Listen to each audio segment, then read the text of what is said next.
guys, this is Annette with Annette's Astrology Corner, and this is your energetic reading for November 7th, which is Saturday, and the moon moves into Libra today at like 7:15 a.m., which is, of course, Pacific time.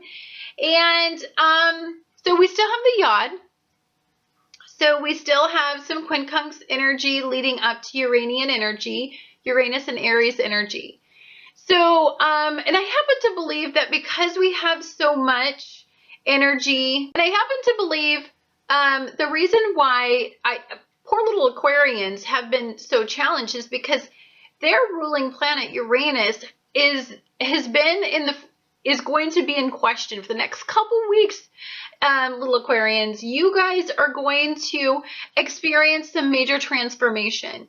And in order to do that, sometimes your ego is going to need to be challenged. In fact, it most definitely is going to need to be challenged. So don't get discouraged by the fact that your ruler is feeling it. I would just go with the flow. And when what am I trying to say?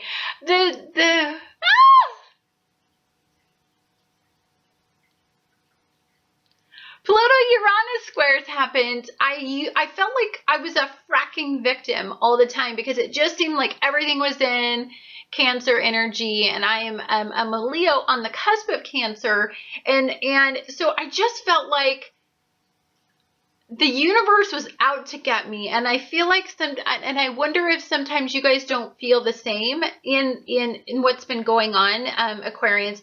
And I know I'm giving a special shout out to Aquarians, but I just want to acknowledge that there's always a reason, an energetic reason why you are being focused on, and it is when the universe is paying attention to you guys and giving you special gifts and special messages, and to not get caught up in the fact that it's negative energy. I don't want you to feel that way. Now, for all of us who have any, Aries and Uranian energy in us, and for anybody who really honestly, like, we all have ego, right? So we're all at some point going to experience this energy going up to our ego, and our need to want to change our outcomes, and the need to want to individualize ourselves or separate ourselves from collective thinking. I think that for those individuals that are being awakened, and that Uranus energy is starting to expand their thought processes as well, I believe for you guys, all this quincunx energy is like a kite. It's like pushing up air up into a kite, trying to make you, elevate you in that particular area, Uranian area, in the Uranian area. Now, so Jupiter, of course, in Virgo is still quincunxing Uranus and Aries. And the Sun in Scorpio is still quincunxing Uranus and Aries, because that's our Yod. And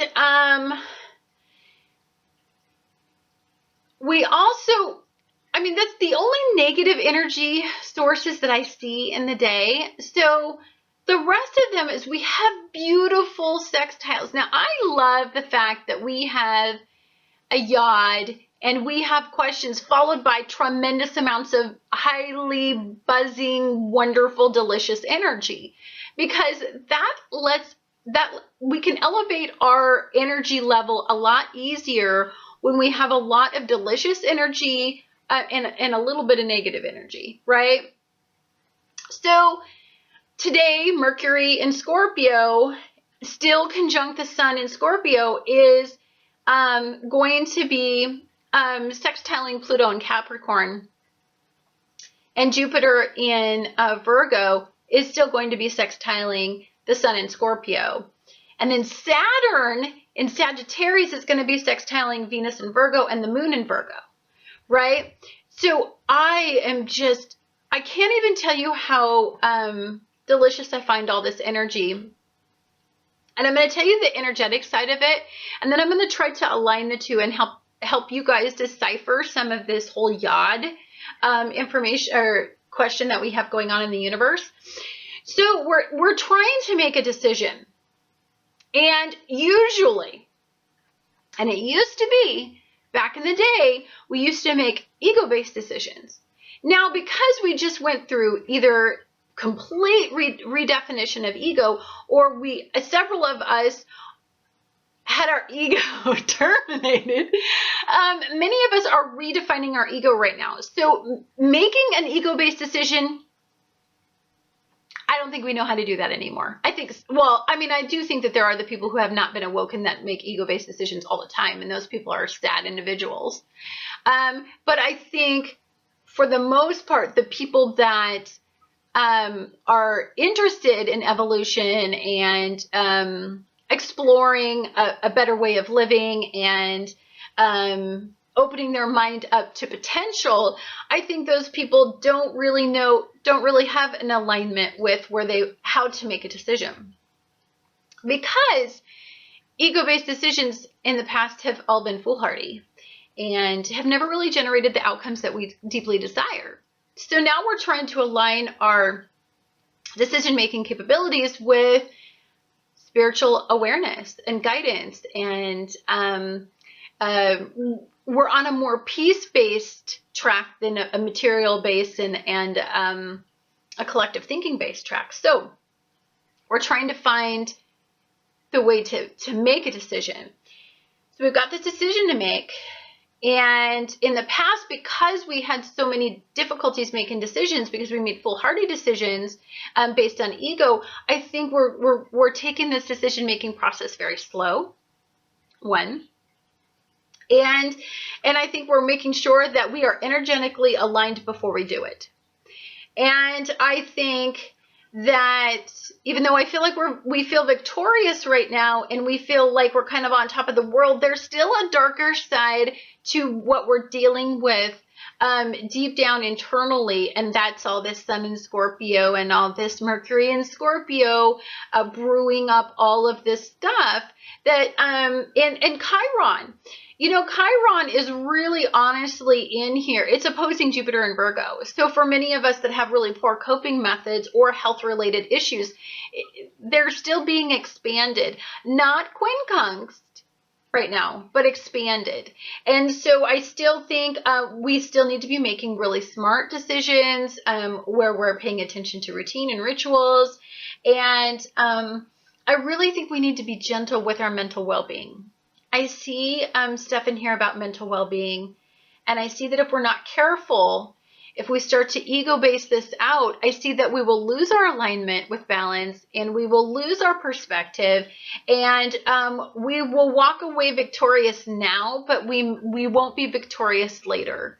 So just make sure that any decision that you're making it with an outcome that is completely realistic,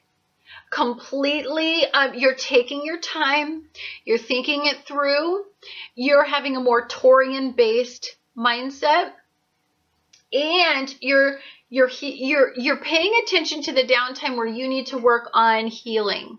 That could be healing through positive rituals such as yoga, eating well, feeding your mind with books about progression, watching motivational speakers. Like, you really need to be doing that because you really need to stay focused on the value that you are and what you have to give and what you expect from others, and don't lose sight while you're trying to figure out this yearning question and this need to figure this out.